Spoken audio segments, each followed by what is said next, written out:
Stephen, and our project is entitled Orbital Angular Momentum, Photons for Sensing and Communication. I'll be the first speaker, and then my colleagues at the appropriate time. Okay, I'll talk about the objectives first, what the project entails. Then we'll talk about some background information and experiments which have been performed at optical wavelengths, which we will translate to RF. And then my colleagues will talk about the next stuff. Okay, to produce photons, now when most people think of photons, they might think of optical wavelengths, say, or even visible wavelengths, 400 to 700 nanometers. In the end, it's just an electromagnetic wave propagating through space, electric and magnetic fields moving perpendicular to each other, and it's just a wavelength. So we're operating in the gigahertz range, so around the 40 gigahertz. It's much less than optical, hundreds of terahertz, and which carry OAM, orbital angular momentum, as they propagate through free space. Also to observe how these waves interact with each other and the environment in which they propagate in. Okay, first of all, angular momentum is a quantity which describes the rotational state of a system. We know from classical mechanics, you might have a ball rotating around a circle. That's angular momentum. It can be decomposed into spin and orbital components. Here we have SAM, spin angular momentum, and it's quantized in units of h bar.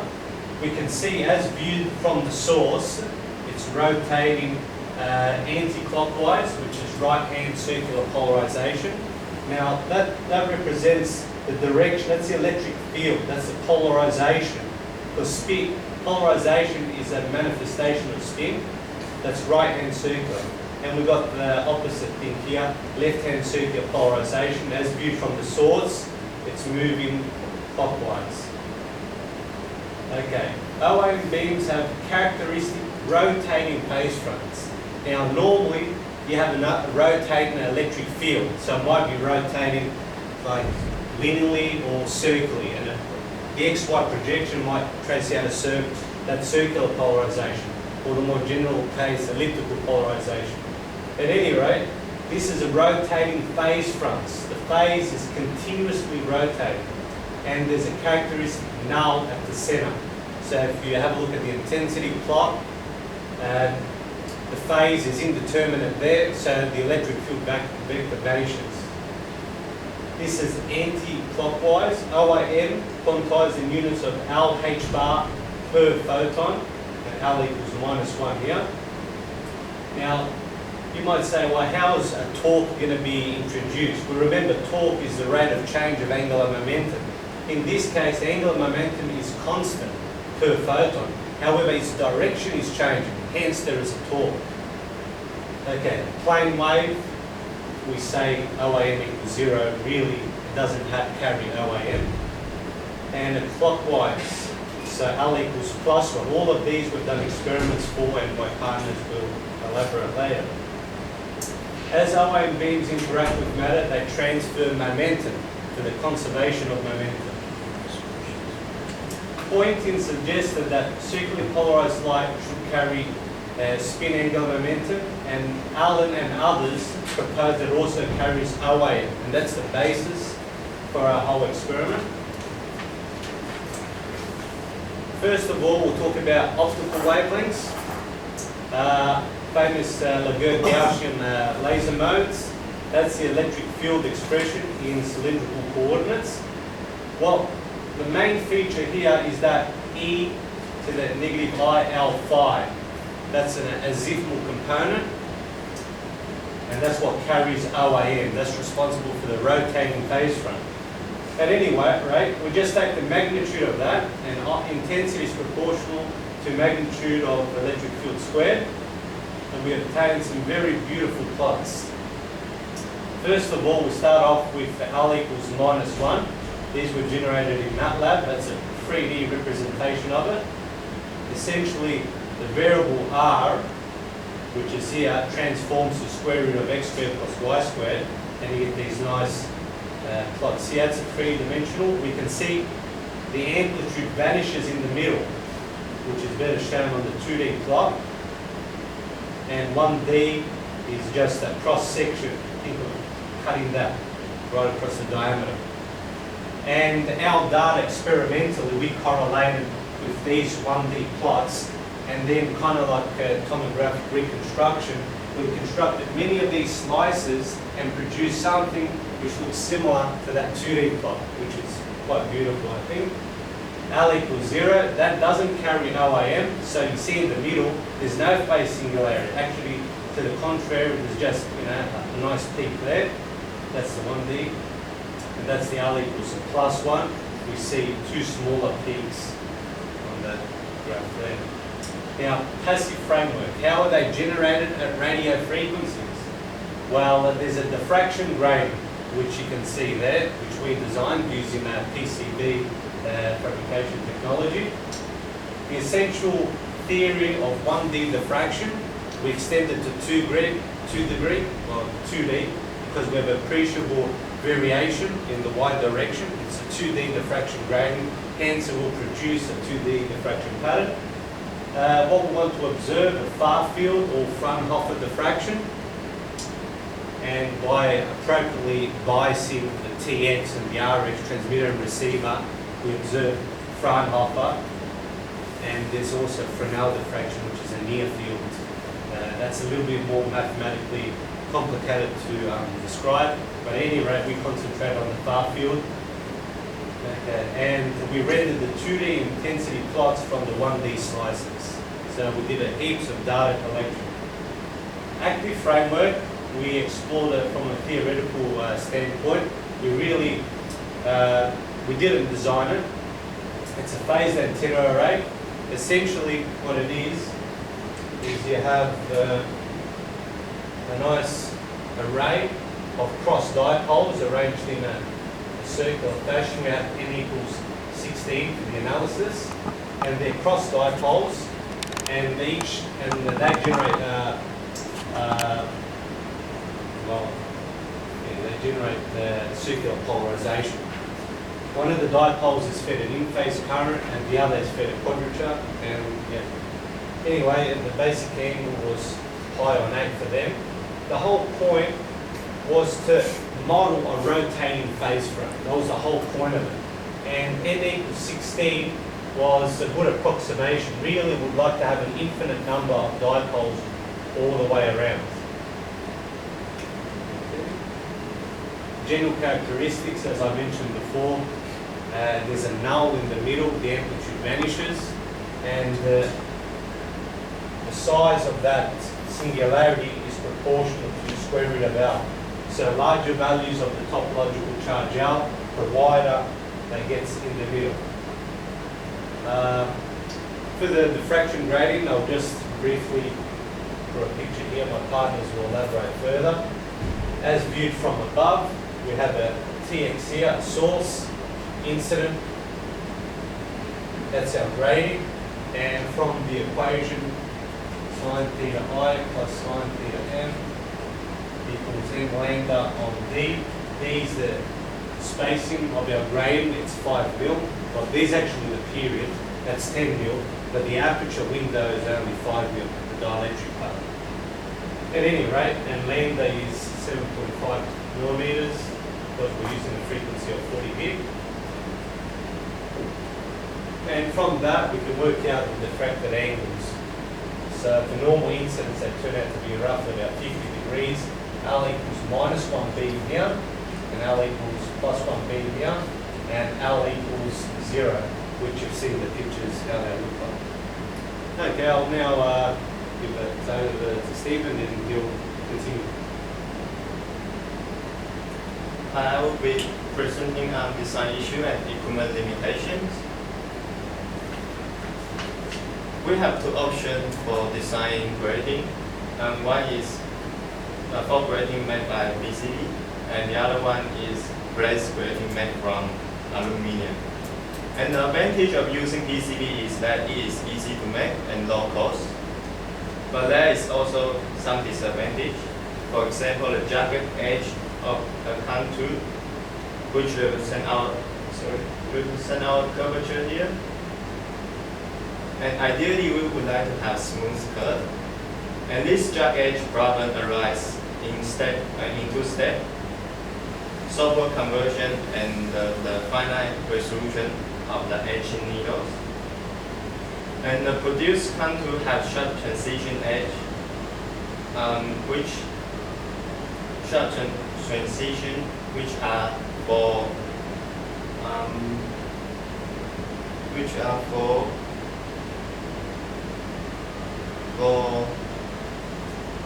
for unwanted diffraction effect. Since microwaves are very sensitive to this sharp object, so it will produce unwanted secondary diffraction. And the dielectric apertures modify the transmit EM wave from that of free space. Also, the periodic nature of the dielectric substrate will give rise to ghosting effect, and this further corrupt our diffraction patterns. And the other issue we need to consider is the skin depth effect. We wish to determine whether the thin copper trap making out the contour of our grating act as a mirror for microwave. That is to determine what distance into the magnetic conductor the microwave travels before it essentially vanishes. If we are exciting a grating with radiation at 40 gig, then the skin depth is determined to be 0.3 micrometer, and the standard thickness of the copper trap is 35 micrometer. And since the skin depth is much less than the thickness of the copper trap, the incident EM wave only penetrates a small distance before dissipating. So we conclude that the copper trap acts like a mirror. The next thing is the choice of grating period D. In order for diffraction to be observed, D needs to be proportional to wavelength, and the wavelength is 7.5 millimeter at 40 gig. And this is the grating equation, as Anthony has already explained. Theta I is the incident angle, and theta n is the diffraction angle. N is just some integer value. The other thing is the resolving power for grating scale with the number of apertures. Since our PCB is limited by 200 by 200 millimeter, so D equals 10 is a suitable choice for our design. Originally, we would like to operate at 60 gigahertz, but since the spectral analyzer can only support up to 40 gig, so we have used 40 gig throughout the experiment. And these are the equipment we've been used for our experiment and will be explained in the following slide. This is the fork grating with P equals 1, and we can see the curvatures and middle. And this is the normal plane grating. It's just a straight copper. And the grating period for both cases is 10 millimeter. The spectral analyzer and stand. The spectral analyzer can only support up to 40 gig, as mentioned before. And the stand we've been using to put out grating because we want to minimize the reflection from the ground. And the pipe here is rotatable. Signal generator.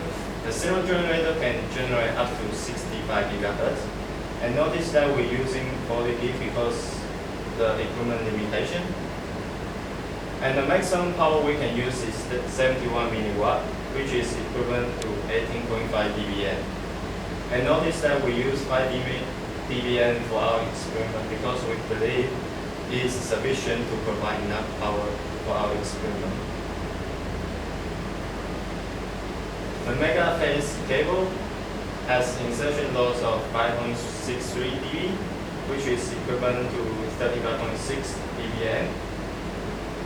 And the VK connection adapter connecting mega phase coaxial cable from the receiver home to spectrum analyzer pole is designed for up to 40 gig and has some minor insertion loss as well. And this is the equation to calculate the insertion loss for mega phase cable. The rectangular and waveguide antenna its optimal resonant frequency is at 60 gig. But due to our equipment limitation at 40, so we have operated our own at 40 gig. And even though the resonance is weaker at this frequency, but it is sufficient for us to work with. The lenses, in order to satisfy the Fraunhofer condition, we have used a lens which is able to refract millimeter wavelengths radiation. And these lenses are usually made from paraffin wax, but the one we obtained was made from high-density polyethylene, which has the same characteristic as paraffin wax. And the focal length is 288 millimeter. The Ultra with radius of curvature of 1 meter, it has angle marking instead of 1 degree. It enables us to systematically and smoothly take measurement behind a grating on spectrum plane where the diffraction pattern lies. And now I will hand it to Aben. For my part, I will explain the different. We did 3 different experiments with 3 different setups, and then Steven will come in and explain one of the setup. I will then analyze some of the results that we got and compare with the theoretical results, and then end it with the conclusion of our project. So for the first setup, which I label as experiment setup A, this is our first experimental arrangement, where this is a picture describing where we place these equipments. This is the 40 GHz signal generator, provides wavelength of 7.5 millimeters. It was placed 2 meters away from the diffraction grating, and then the receiver was placed at an angle of 48.6, the diffraction maxima, where we expect to see an orbital angular momentum with charge of -1. It was placed 1 meter away from the grating. That is to satisfy Fraunhofer conditions given by the equation. Our far field must be greater than 2d² over lambda, where d is the largest dimension of the antenna. And then the receiver was moved using our specially made arc track it was moved at a curve at 1 degree increments, and then in the y direction it was moved in 10 millimeter increments. And we scanned the area around here and observed the diffraction pattern. One thing that we should take note that a lot of the power goes straight through the grating. Only a small amount of power is diffracted at this point. So we should expect very little power that is observed, that can be observed. This is the results from that experiment. This is the theoretical results, this is the experimental results. As we see the one-dimensional graph, we should observe 2 peaks for charge -1. This from our results, this is the best that we can get, almost symmetrical with this corresponding theoretical results. However, as we go to two-dimensional, we see that our results is quite poor compared to the theoretical results. The energy is very spread out. We believe that in the middle there is the phase singularity. However, there is some loss of power in this area. The reason for that, we hypothesize that it's possible because of the large distances of the transmitter and the receiver. A lot of energy was lost, so we cannot really measure the signal that was lost in this area. And so for experiment setup B, we try to improve the experiment by using microwave lenses to satisfy Fraunhofer conditions, which Steven will explain next. The Fraunhofer condition also need to be met when we use a lens. we have located the transmitter at focal point. So grating sees the transmitting source as at infinity. And another lens is to focus the diffractive rate after diffraction. And this one is the experimental setup for L equal -1. We have located the receiver horn and transmitter horn 288 mm from the lens to satisfy the frame over condition. And the diffraction pattern will obtain by moving the receiver horn instead of 2 mm. And the setup for L equals 0 and L equals +1, just replacing the lens at the middle and the other side of the gradient. This is the 2D intensity plot for L equals -1. From the result we obtained, it correlates well with the theoretical result, and we can see the phase singularity at the middle. It said that the power is not symmetrical. It's not entirely symmetrical. It is weaker in the first quadrant, so within acceptable limit. And this asymmetry is possibly due to the dielectric substrate, which is not entirely smooth. So when illuminate normally reflect energy in small angular region, and it is this selective reflection which corrects our diffraction patterns. Yeah.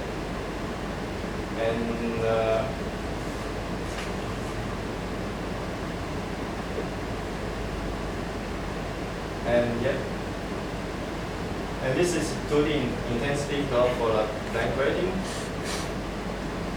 From the graph, we can see the maximum peak at the middle, and there's no phase singularity. And the result correlates well with the theoretical result. It said that we cannot experimentally resolve the altering of the intensity plot, and this could be due to the signal is too low to be detected. And this is different. There's a difference between this result and the previous result, and which gives further evidence that we have generated OAM beams for previous case. And here comes a 2D intensity plot for L equals +1. From the graph, we can also see a phase singularity at the middle. However, Can I interrupt you here and go back to the equation? I mean, so if we go here, let's have a look at the L equals 0 case. Yep. Now, your theoretical result has got a circular node around the outside. Now, that has come about because in the theoretical calculation, you have assumed a particular Laguerre mode. Is that right? Yes. Yeah, that's for the L equals 0. Yeah. No, but it's not just that. It's also you've chosen a kind of quasi-Gaussian mode for the field, and isn't that node coming about because of the Gaussian mode that you've assumed? Well, you're saying we're assuming we're illuminated with a Gaussian spot kind of thing. Well, it's not just a spot. I think you've got structure in that original field that you put up. You picked a particular Laguerre Gaussian mode, or Laguerre mode. Yeah, well, So buried in that expression for the field that you've got is a particular polynomial. Now the question is, what's the antenna really doing? What's it producing? I suspect it produces a sum of those modes, not just a single one. that's coming from the gradient, that's not coming from the antenna. No, that's true, but you're still illuminating with what's coming from the antenna. Yeah. So I guess I'm a little bit worried about the comparison of these theoretical results and your experimental results. And I don't want to do anything about them right now, but that seems to me to be a bit of an issue, and I'm not sure what the answer to it is. So I don't want you to worry about this. What I prefer you to do is think about it a little bit and see what's going on, and see so one, can you choose a different mode that would work better or can you do an integration over modes? But don't try it now. That was the expression, that's the part that's modulating the two-dimensional Gaussian. We chose P equals 1, radial index number. And That neither of corresponds us to did, our- you're in the way, so neither of us can see that yet. Yeah. Because our grad now has one phase dislocation in the middle. If we would have had P equals 2, we would see two of these little kind of parabola things in the middle, you know? So Yeah, we because just- but you've also assumed in that you've illuminated with a plane wave. Yeah, that's right, because the TX, originally it's a spherical wave, but when you No, it's far not. field, it's not? No. What do you think that antenna produces? Yes. It's this one here. Yeah, it's going to have some more structure. It wouldn't surprise me if it's that antenna that's giving is in fact can be considered as a sum of the kind of modes that you're talking about, Okay. and that's giving rise to these things that we're. Okay. Anyway, I don't want to spend too much time on that. Really, Quite it's like- further away from the antenna, so your Yeah. sublobes might not be there. No. It's like an eigenfunction expansion of like exotic functions and all that kind of Could be. stuff. Alright. Anyway, let's keep going and see how we go. Give constant 2D intensity graph for L class 1. You can see the first singularity at the middle. But in this case, we observe that only two peaks are best resolved out of the four predicted by theory as shown in the left hand side. We are not able to resolve this outer peak as predicted by theory, and we suspect that the grating itself does not have enough resolving power to resolve this outer peak. And so to summarize, we believe we have actually generated OAM, and now I will turn to Aben. I'll just interject quickly.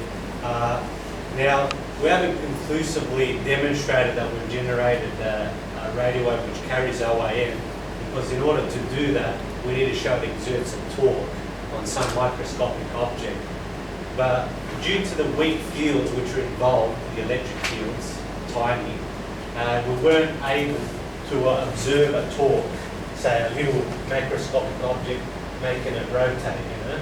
Like the actual spin part, that's like, it's like a ball bearing rotating about the center of its axis. And it will have to be asymmetrical for us to observe the spin. But the orbital part should be like a rotate, like the sun, the Earth rotates around the sun planet. That's like a torque which is exerted. We weren't able to do that at RF. As far as I know, there's one group at Optical Wavelengths which have managed to do that, you know. So it was a little bit beyond our technical capabilities. David? Continuing on with the experiment setup C, the last experimental arrangement, where we wish to, we are using the charge of -1 of the orbital angular momentum beam and use it as a source beam for diffraction of the second form diffraction grating. And we observe the diffraction pattern at these three places. We expect to get no orbital angular momentum here. L equals -1, the same as the incident beam over here, and a charge of -2 at this diffraction maximum. And these are the pictures, some of the pictures of the experiment setup. So at the first result, for measuring the receiver was placed directly behind the second grating. The pattern here, there's a similar pattern. There's almost a phase singularity in the middle, however there's some loss of power. But then we do believe this is charge of OM -1. As we move over to the other side with the M+1 diffraction maxima, where we expect to get L equals 0, we observe no phase singularity. We observe a maximum peak in the middle, which correspond and correlates well with the theoretical results. And the other diffraction maxima, where we wish to observe charge of -2, we we still do not have theoretical results for this. This was taken from a journal article. But then, as Anthony said before, as the charge number increases, the width of the phase polarity should increase as well. So this is what is observed. We believe this is the phase similarity of our beam. There are some loss of power on top. We do believe that's because we've refracted the beam twice. There's a lot of power that's lost, then possibly a lot of power lost. However, in the end, we do believe that this is really a charge of OM beam with charge -2. I will proceed with some improvement and future work. Some improvement that can improve our results might include the use of a square law crystal detector that can amplify signal that it receives. May be helpful to detect those weak signals. A more controlled environment can be helpful where we can reduce noise affecting the signal. Some 3 future research that might be interesting is to observe more of the properties of these OAM beams, which include to observe the torque that is induced by the OAM beam, and also to see its interaction with matter. The use of a blaze diffraction grating. A blaze diffraction grating can help to focus the intensity of the beam. Which should give us a cleaner ring, better results. And the last one, a phase antenna array to generate OM, where among the motivation for OM is for us to use it as a way to transmit signals, and an active framework using a phase antenna array is the first step that we should take towards that motivation. As a conclusion, some of our achievement, as we have successfully designed a fog diffraction grating that can produce OM beams with charge ±1, and we have used that beam as a source beam for diffraction of another grating, and the resulting pattern correlates with the theoretical results. Some of our limitation is that the fog diffraction grating can only produce one charge at a time instead of multiple charges, and it's not very efficient in terms of there's a lot of power that is lost. As observed with our results, it's not really circle. And that is the end of our presentation today.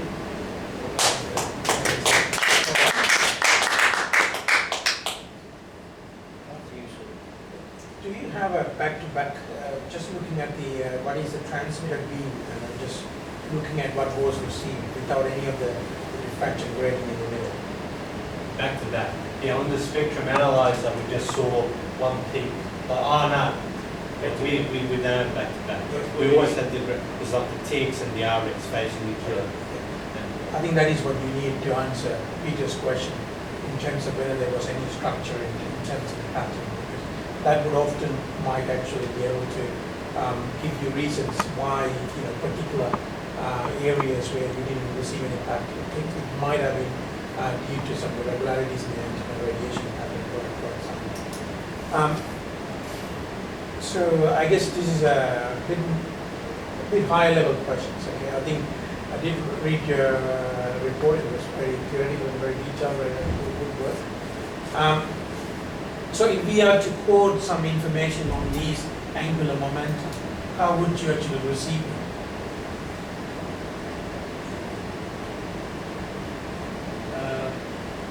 From our research, there has only been one case where that's been possible.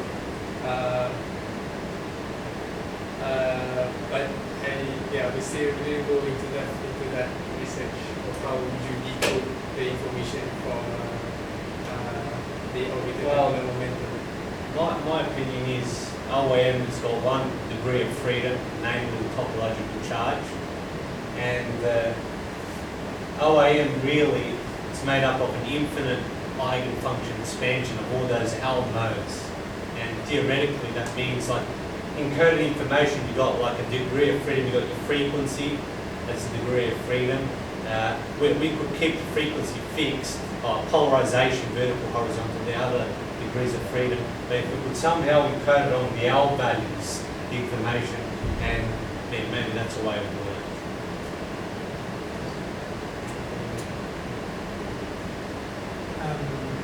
You mentioned about the regularities or because you're etching away the gradients that may create.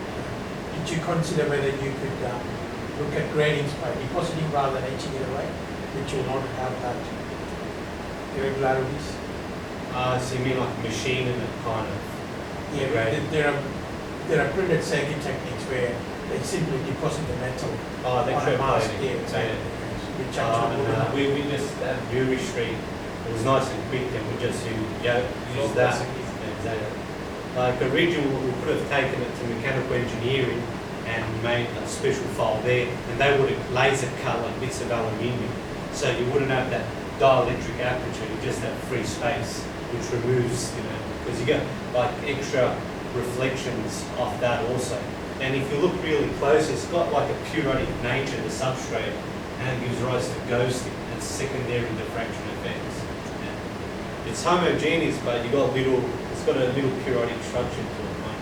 Could you also give me an idea of what is the actual power theoretically in terms of ratio of one of these first order diffraction -1 or +1 in comparison to what was launched into the gradients?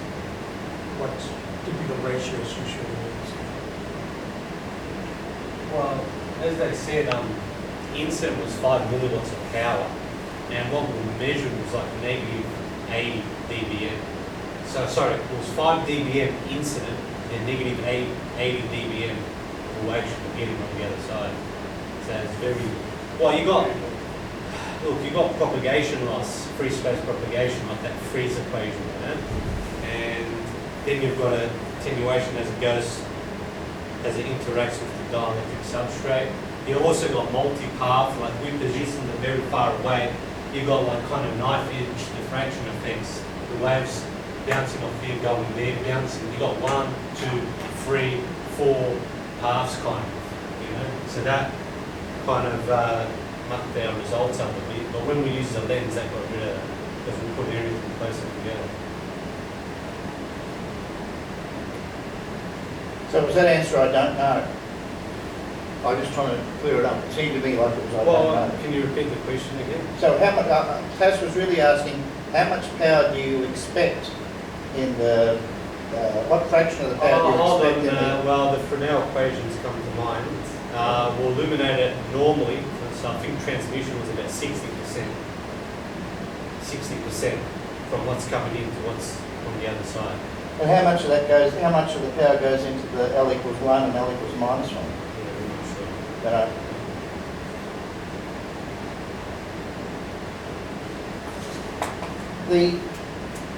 so let's go back to this roughness. You don't mind if I ask a question?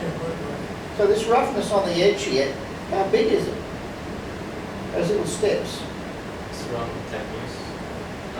No, the actual resolution. How many mils? 10 The mils. jaggedness? I mean, not the millimeter. It's mils for PCB design is 10/1000 inches.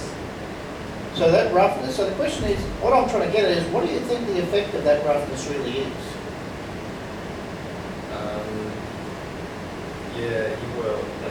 We think that will produce that unwanted depression because due to the jacket costing effect. Maybe.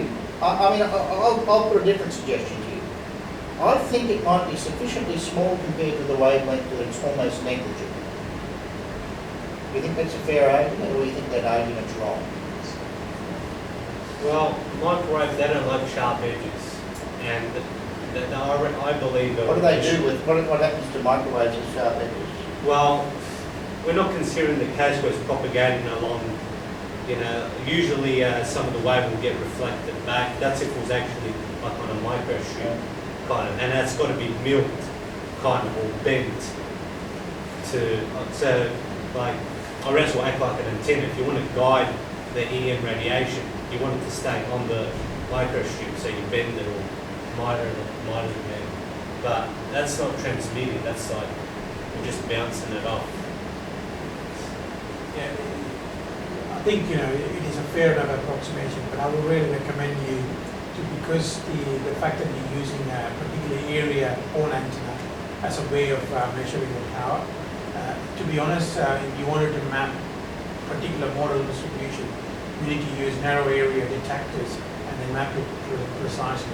I think then you will see much closer alignment with the theoretical prediction.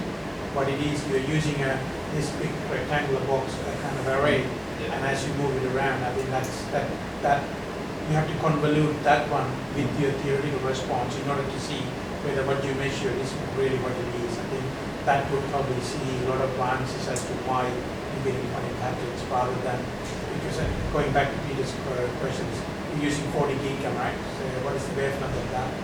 7.5 millimeters, yeah. So these are kind of, you know, sub-millimeter roughness might not, you know, you can already see almost around 10 wavelengths already, in the order of 10 wavelengths of the roughness. So it may not be causing much, but it's actually the fact that we're using large area collection devices to measure the field that might be distorting the Well, let me ask the other examiner a question. So, how convinced are you that we're seeing orbital angular momentum in the results? Yeah, that's something I was waiting to answer. Is that, well, I can take what you did. You model the theory, and the theory has a particular model distribution, and you're trying to do that. But I was going to ask whether can you tell me whether there are no other model distribution patterns which can give you the same thing without having. Yeah, that's exactly right. Like, you're just looking at the intensity thing, it might not carry OAM at all. The only way to conclusively show is if it produces a torque, and we weren't able to do that. Do you think it's physically possible to produce a torque that goes way? Or to measure it? Well, if the fields are high enough, for sure. But our fields are very small. So. Yeah, I think some experiments doing that. At optical. Optical, not RF. Yeah. Well, I've run out. Well, You're right. another thing, we actually did a full Fraunhofer diffraction analysis, 2D Fourier transforms, and that should tell us exactly, like, we haven't actually coded it up in MATLAB yet, but if that produces those circle things, then that's a real achievement that says that gradient structure does produce that diffraction pattern, but doesn't tell you if it carries OAM or not. You know, but from an academic point of view, I thought it was a very good exercise to do. All right. Well, I'm done. You done? Let's get out of here. Well done, gentlemen.